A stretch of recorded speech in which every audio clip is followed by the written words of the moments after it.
Good morning. We are now live on YouTube and Facebook. Good morning once again on this very fresh and crispy morning.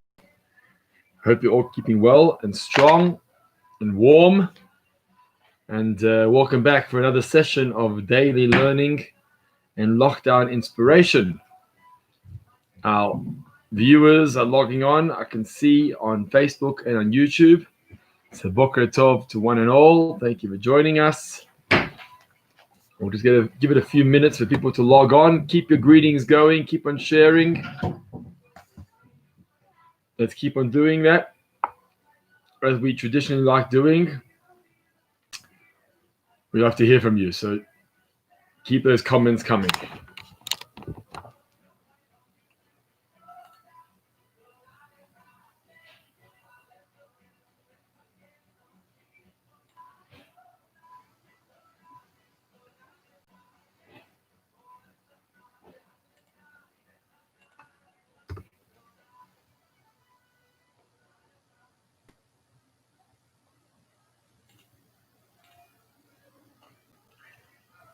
Welcome.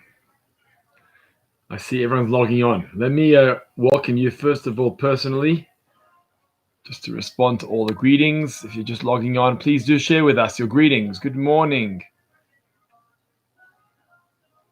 Shirley Feldman, Mark Wachenheimer, thank you. Hope you're warm. Yes, trying to. Shemaine Shatkin, good morning. Anne Hack, thank you. Ruth Kaplan, very cold morning. Norman Stein, Boker Tov, Robert Levy, Helen Feinstein, good stuff. Ali Udelovitz, thank you. Larry Cohen, good morning. Shalom Triga, good morning. Fantastic. I see Claire Berman is online with us on Facebook as well. A big hearty mazel tov to Claire and to Les Berman on the birth of a granddaughter, I think, right? Granddaughter to your daughter, child. So beautiful mazel tov to you all. It's nice to have simchas and good occasions in this time.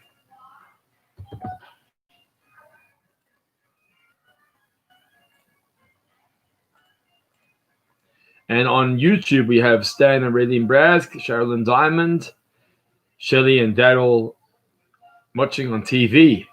That's great. That's taking things to a new level. Avril Walpert, good morning. Thank you all for joining. If you're just logging on, good morning. I hope you're enjoying your restful public holiday and trying to keep warm. I am, so I hope you are too. Good morning, Janice Leibovitz on Facebook this morning. Good to see you here. If you're just logging on, please do share with us. Lionel Louise Rubin on YouTube. Robert Levy. Yelakama Vuvuzela. Thank you. Arnold Orkin. Good morning. Boker Tov. Thank you. Wonderful to see everyone here once again. Michael Stein. Boker Tov. Good morning. Thank you. Thank you very, very much for all those who have greeted and shared. We're just going to wait one more minute before we get going. Just bear with us for a moment.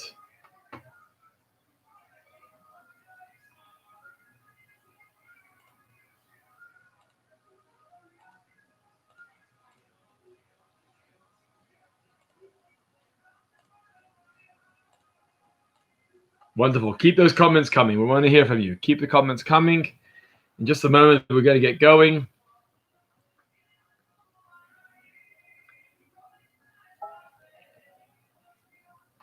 Okay, folks, we are ready to get going. I want to welcome close to 30 of you here. There are 30 viewers online right now between Facebook and YouTube. So it's nice to have you online with us. Great morning of daily learning and lockdown inspiration. I hope you're keeping strong. I hope you're keeping warm. And today's topic is going to focus on the conclusion of the parasha this week. The conclusion of the parasha focuses on something we're quite familiar with. We're all quite familiar with. The conclusion of the parasha focuses on the third chapter of Shema. We know that Shema has 3 chapters: V'ahavta, Vayam Shamoa, and Vayomer. So the third chapter of Vayomer features in this week's portion of Parashat Shlach. Talk a little bit about that. and one particular aspect of that paragraph. Welcome to Ian Clemenson on YouTube. Nice to have you with us. Thank you for joining.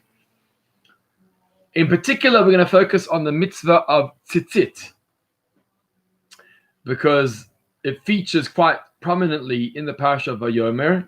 Although it's a mitzvah that applies to men who practically wear tzitzit today, nonetheless, the spiritual lessons of tzitzit are equally relevant to both men and women. And so we're going to try and unpack this intriguing mitzvah and see what relevance it has to us in the modern world of today, both for men and women equally. If you have any questions regarding the mitzvah of tzitzit, please do share them with us in the chat box on either Facebook or YouTube, and we'd love to engage with you. Once again, those on Facebook, please do like or share this video, because we want others to be able to see the same. So why not share it with them? Just to mention that there are two types of garments that have tzitzit on them in today's time, and then there's more options as well. One garment is called the tzitzit, or the talit katan. It's the small talit that generally is worn under the garments, although there are some people, mainly overseas, that wear their talit katan, their small tzitzit, on top of their garments. I'm sure some of you have seen that in America or in Israel or in Europe. Generally, the majority of people wear their talit katan, their tzitzit, under their garments. So that's one type of tzitzit. That's like an undershirt, right? And the second type of tzitzit is the one that we wear as a talit. The talit also has tzitzit on it, on each of the four corners as well. The Torah actually instructs us that any garment that has four corners must have tzitzit on it. So that's obviously, we're used to seeing two types of garments. Good morning, Jaime and Linda Drew. Good morning, Donna Lovitz. We're used to seeing a tzitzis or talis as the garments of tzitzit, but in actual fact, any four-cornered garment should need tzitzit if it's big enough to be called a garment. Just as a point of interest, my black, those of you who have seen me on a Shabbos will know that I wear a long black coat called a kapota. And that kapota, in fact, has four corners, right? The front two corners, and then there's two back corners because there's a split going down the middle, and that creates two new corners. It's not so much a concern when it comes to a suit jacket, because the split on a suit jacket is not big enough to be called a corner. But the split on this jacket is quite high up. And so it does render it as another corner. So the kapota, in actual fact, has four corners, the two front corners and two back corners. That's the reason why when you buy a kapota or you design a kapota, one of the back corners, normally the back leaf, needs to be rounded. And when the back leaf is rounded, there's no longer a corner anymore, and there's no four corners. You have three corners specifically. So that's just a point of note. Welcome to Hilly Lipworth. I see you're online. Anybody else that's coming online with us? We're over 35 to 40 viewers here this morning. We'd love you to engage with us, share with us, comment along the way. Let's understand one of the verses that's written quite clearly inside the parasha with regards to tzitzit.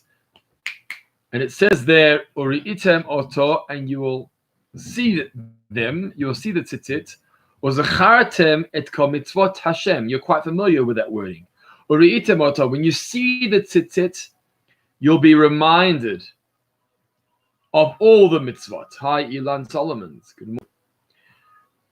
So that's an interesting phenomenon. You look at tzitzit and it reminds you about all the mitzvot. Do we say that about everything? Do we say that about all the mitzvot? That any mitzvah you look at, it reminds you about all the mitzvot? We don't really say that. It's specifically tzitzit which says that.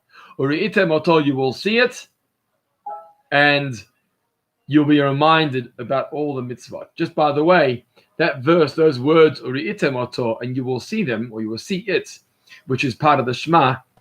That's the reason, actually, that some of the people I spoke about earlier do leave their tzitzit garments on top of their shirts, because they understand the wording to mean, uri'item oto, you should see it the entire time, and therefore they wear their garments on the outside.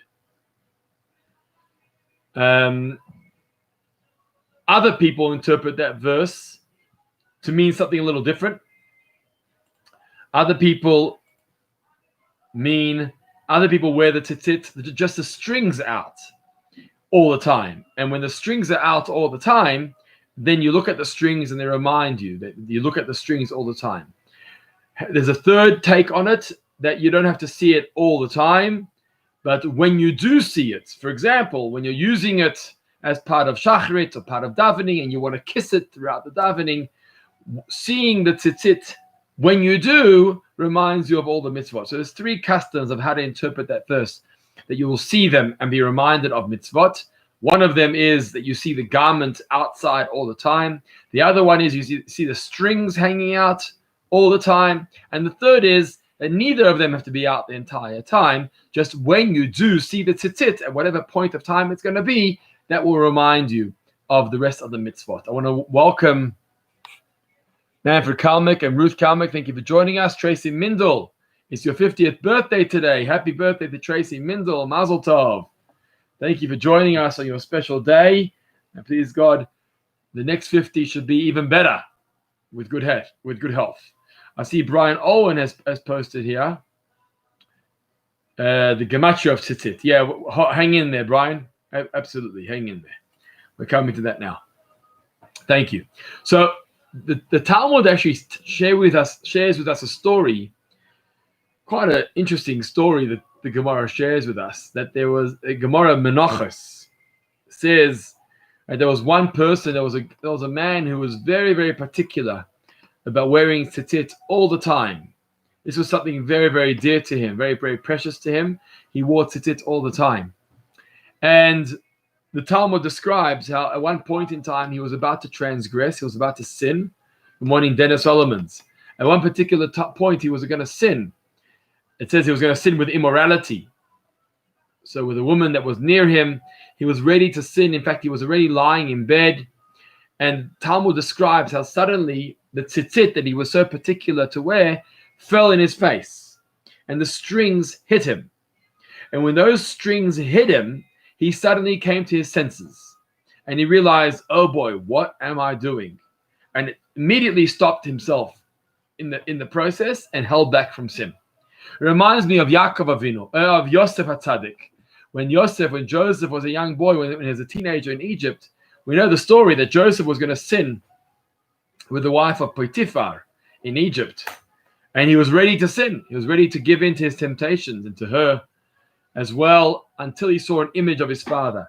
And when he saw an image of his father, Yaakov Avinu, that sent a shiver down Yosef's spine, and he held himself back. So too the Gemara Talmud shares with us the story that this particular individual was about to engage in sin until the tzitzit hit him in his face. And when the tzitzit hit him in his face, he came to his senses, he realized what he was doing, and he held himself back. So what is it about the tzitzit that has that strength of hitting us in our face and reminding us? And just as also to keep in mind that men generally put on a talit together with their tefillin. It's also a special time to put it on.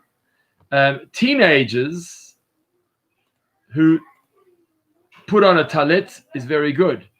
But sometimes I see teenagers who choose not to wear a talit during davening with tefillin, but as well, they're not wearing tzitzit either. That's not ideal. We want to make sure that at the time of davening, at the time of wearing tefillin, we should at least be doing one of them. So those of us that are wearing a talit, very good. For those teenagers who don't have a talit, at least they should wear a tzitzit during that time, which is part of the obligation. Because You don't want to be contradictory. You don't want to say the paragraph of Vayomer and you're not wearing your talit, you're not wearing your tzitzit. So definitely one of the two, either the tzitzit or the talit, should be worn at that time. So the truth is that we have other mitzvot as well that remind us of all the mitzvot in the Torah. It's not just tzitzit that does this. There's a couple of others that the rabbis teach us that this mitzvah is weighed up in comparison to so many other mitzvot. So which are those mitzvot that are considered central in such a way? And that particular mitzvah encapsulates all of Torah observance. And the answer is that Shabbos is one of those mitzvahs. Shabbos is one of those mitzvahs that encapsulates the entire Torah. It says that Shabbos is equal to all mitzvot. It also says that Talmud Torah, that studying of Torah, is also compared to all the mitzvahs. So tzitzis is not the only one. And again, it'd be interesting to understand, what does it mean it's equal to all the mitzvahs? That means if you do that one mitzvah, that means if you keep Shabbos, are you exempt from all other mitzvahs? If you keep tzitzis, are you exempt from all the mitzvahs? If you study Torah, you're exempt from all the mitzvahs? I'm not sure that's the meaning of this phrase. What I think it means is it's a very important mitzvah. It carries the weight of all the mitzvahs. So we've got three, which the sages teach us: Shabbos, learning Torah, and the mitzvah of tzitzit, which is in this week's parasha. Why these? Why these specifically? So let me start with Shabbos and learning of Torah. So if any of you have any comments, feel free to share them, because I'd love to hear from you as we go along. But let me start with the first one, Shabbos. Shabbos, we know. What's Shabbos about? Shabbos is about recognizing God as the creator who is in charge of the functioning and the operations of the universe. That's what Shabbos is. And so when I stop work and I disconnect from the world and I connect to God himself by coming to shul, by engaging around the meal, by engaging with my family, when I do that, what am I doing? I am testifying and being a witness and recognizing God as the source of vitality for the universe, for the world. As we say in the Lecha Dodi prayer, we say, Kihi Mekor HaBracha, that Shabbos is the source of all blessing. Because when you pause on Shabbos, when you rest on Shabbos, when you stop on Shabbos, you are recognizing God as the creator. You're recognizing God who is in charge of everything, of every being. That's what Hashem is. And that's what Shabbos represents. And so keeping Shabbos is equal to all the mitzvahs. Because what are mitzvahs about? Mitzvahs are about connecting ourselves to God. Mitzvahs are about recognizing God. That's what mitzvahs are. Even though there are all sorts of other reasons for mitzvahs. We can give beautiful reasons for why we do mitzvahs. Ultimately, we do the commandments because the commandments connect us to God. That's the reality. And so Shabbos, which is that connection of Hashem, where we drop everything else. We drop this and we drop that, just to be able to focus on God, to focus on Hashem.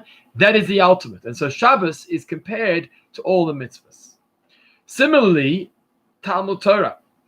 Similarly, the study of Torah learning as well. So,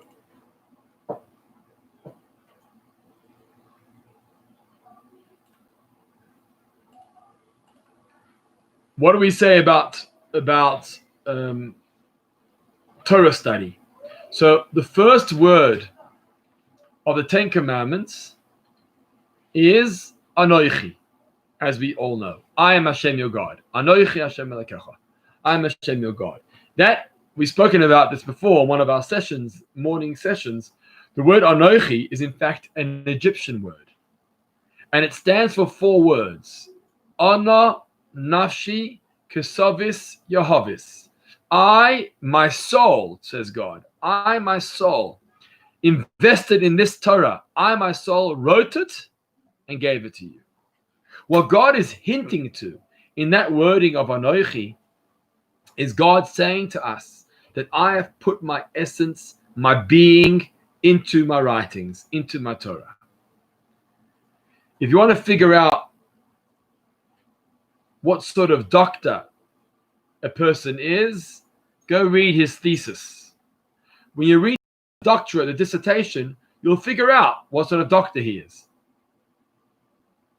It's all about the writings. If you want to figure out what sort of teacher, what sort of rabbi he is, go look at his writings. You'll see what his theme is, what his system is, what his topics are, because through his writing, he's able to express himself. So Hashem says the same thing. If you want to know what I am, who am I, read my Torah. Study Torah every day, 10:30 every morning on Facebook and YouTube. You can join us here. That's how you figure out who is God. Because when you study his Torah, when you study his wisdom, you're studying him. When you study his Torah, you're getting you're touching with the divine, you're touching with the spiritual, with Hashem. Ono nafshi, ksavis yahavis. I, my soul, have invested into the Torah and given it to you. And so we understand that Torah is a fundamental representation of all the mitzvahs, because that's how you figure out God. That's how you figure out God's will and God's desire. It's all through the Torah that we learn. So we've covered Shabbos. Why Shabbos is an important time? Because we rest and we recognize God as the creator of the universe that represents everything of Judaism, everything of the Torah. We spoke about the power of Torah, and Torah is the wisdom of Hashem. And so studying Torah is compared to the entire Torah, because you're getting a taste of God's will and God's wisdom. So now let's come to today's topic.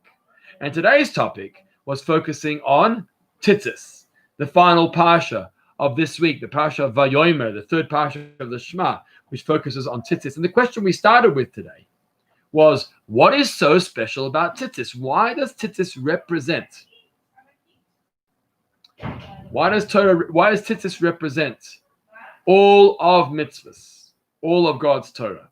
Now, Brian Owen wrote here in the comments on YouTube, on WhatsApp actually. Brian Owen wrote over here that the numerical value of Tues actually equals 613. Well, with a bit of help. What do I mean? If you look at the lettering of Tues, Tzaddik is 90, Yud is 90, Tzaddik is 90, Yud is 10, Tzaddik is 90, Yud is 10, that's 100 plus 100 is 200, and then Taf at the end equals 400. When you add up all the letters of Titit together, it comes to 600. Okay, we're slightly short here. We're trying to get to 613. When you add it all together, it comes to 600. How do we get to 613? So then we add on 8 strings. It says Rashi teaches us this. You add on 8 strings at 608, and then you add on 5 knots. And if you add on the 5 knots, then you get to 613. So 600 is a numerical value of Tues, plus 8 strings plus 5 knots equals 613. So Tues is a hint, all the 613 mitzvahs. But why is that the case? Why is it a hint?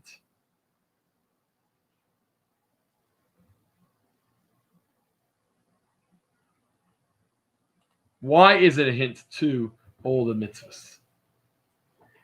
So let me share with you something to keep in mind, which obviously for the men, this is more directly relevant because men are the ones that wear tzitzit and wear the talit. But I think it's equally relevant. The message is equally relevant to women as well. So listen carefully to this, because I think it's got quite a powerful and appropriate, relevant message. The Talmud describes tzitzis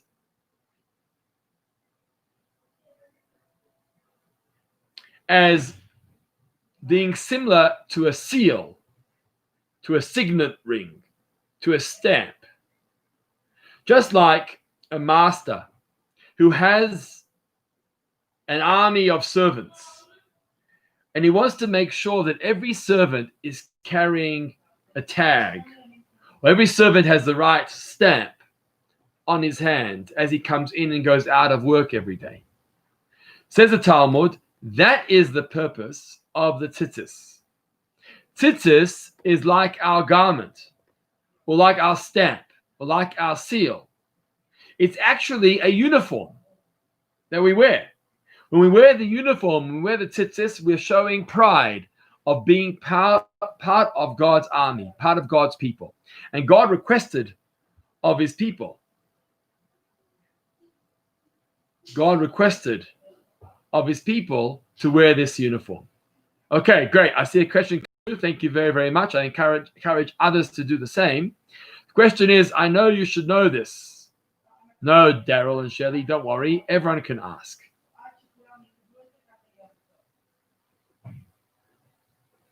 Everyone can ask these questions.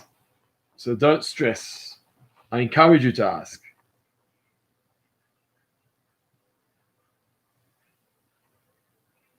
Okay, so I see here, Daryl asks a question. Why don't we wear tzitzis at Mariv when we daven the Shema? That's a very good question. So first of all, Daryl, to answer your question, in Shul, the Chazan does wear a talis with tzitzis on it at Mariv. So the Chazan does. Not everybody else. The Chazan wears a tzitzit, a talis wearing tzitzis, but not everybody else. The reason why not everyone else wears the talis during the Shema is because the halacha of tzitzis is not applicable at nighttime.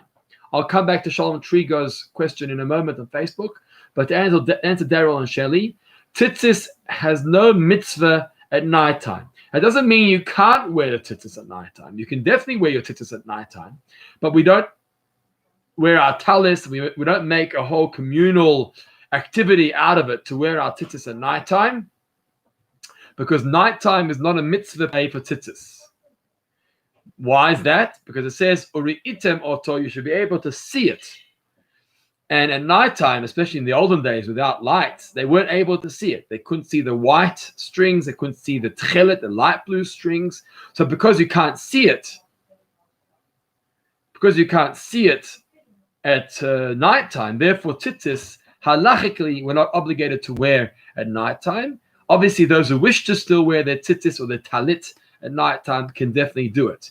The only exception to the rule would be Yom Kippur night, Kol Nidre night, where on Kol Nidre night, we do wear our talesim as well because we're acting like angels. And the white garments, the white tzitzis definitely enhance that environment, that atmosphere at Shul and Kol Nidre night. Getting to the strings and the knots, I see some questions are coming through on Facebook.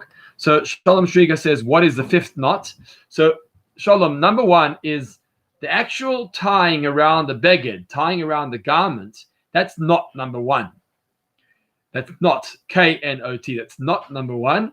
And then thereafter, there's four more. That explains the five knots. The first one is actually biblical, and the other four are rabbinical, but that's the five knots. To answer Arnold Orkun's question, are there not 16 strings? So, good question, Arnold. Spot on. I think the Rashi is referring to the 8 strings on one corner, even though we know it's actually 4 strings folded in half. That's the reality. Every corner is made of 4 strings folded in half, which equals 8 strings. So that's the answer, Arnold. Rashi's talking about the one set, or the one corner is 8 strings, and the 5 knots are also per corner. Okay, that spells out, that adds up to the 613. Getting back to this seal, the signet ring, or this stamp, or this badge that the servants would wear, in a way, the talis and the tzitzis are our uniform. It's a uniform that we wear. And the uniform that we wear reminds us of whose army we belong to. And this answers our question.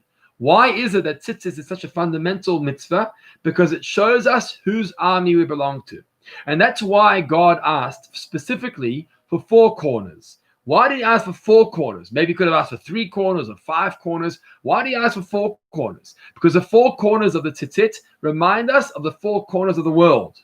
So when we look at our garments, when we look at our uniform being the tzitzit, it reminds us whose army we belong to. We belong to the army of God. We belong to Tues Hashem. We belong to Hashem who created the world on all four corners. That's the four strings, the four corners of the tzitzit of the beged reminds us of the four corners of the globe, the four corners of God's world that he created. Another insight here is that we say in the Shema, Hashem Echad. Hashem Echad, God is one. If you look at the tzitzis reminds us of Echad. It reminds us of God. We have the one beged, the one garment of tzitzis. We have 8 strings. It's the chet, 8 strings. We have 4 corners of the tzitzit. That's the daled. So the one talis, the 8 strings, the 4 corners of the tzitzit reminds us of Hashem Echad. More than that, if you look at your tzitzit, you'll notice that part of designing the tzitzit is that the tzitzit wraps around each other. It's called krichot. The tzitzit wraps around the actual string. That's how you knot it all together. If you count those wrappings of the tzitzit, it comes to 39. What's unique about 39? 39 is a numerical value as the words Hashem Echad. Hashem is 26, Echad is 13, 26 and 13 equals 39. So when we look at the 39 wrappings of the talit of the tzitzit, reminds us of Hashem. Because we look at our garments, we look at our uniform, and we recognize where we are. Why is this relevant to women today?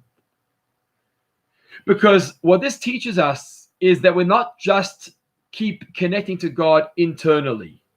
Shabbos is more of an internal observance. Yeah, we have practical do's and don'ts, but Shabbos and accepting Shabbos as a day with God is more internal. Talmud Torah, learning Torah, is more intellectual. So Shabbos may be philosophical, Torah is intellectual. What's up with tzitzis? Tzitzis is very external.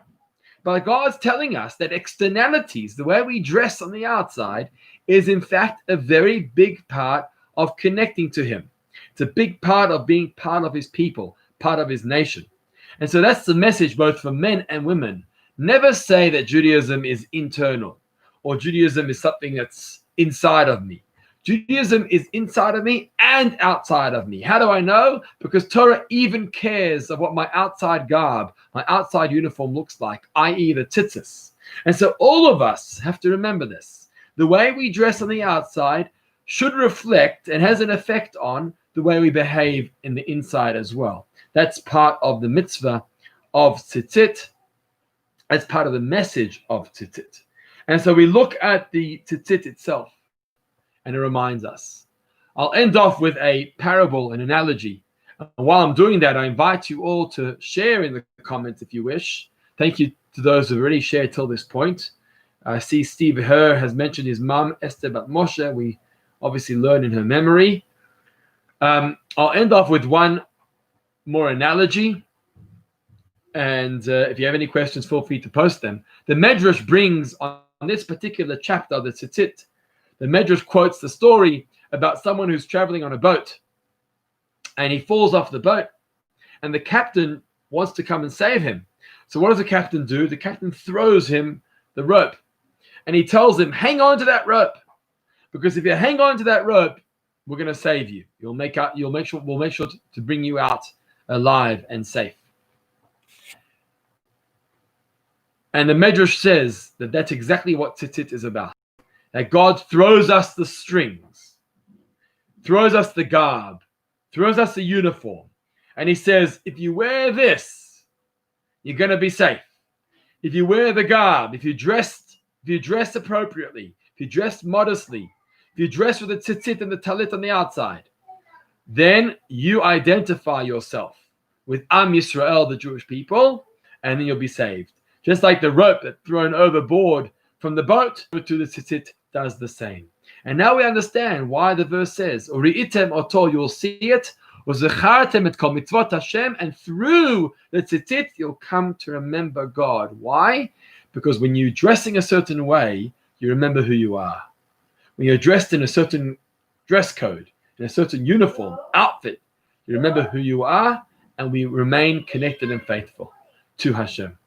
So I want to thank you all for being here this morning once again for another session of daily learning with Lockdown Inspiration. If you have any more questions, feel free to post them. Otherwise, I want to thank you for joining, and we'll be back here tomorrow morning, 10:30 on Facebook and YouTube. Have a wonderful day, and make sure you keep warm because it's very chilly out there. And I'll take this opportunity to wish you a great day, and keep safe, keep sane, and keep spiritual, and let's all keep strong. Have a wonderful day ahead.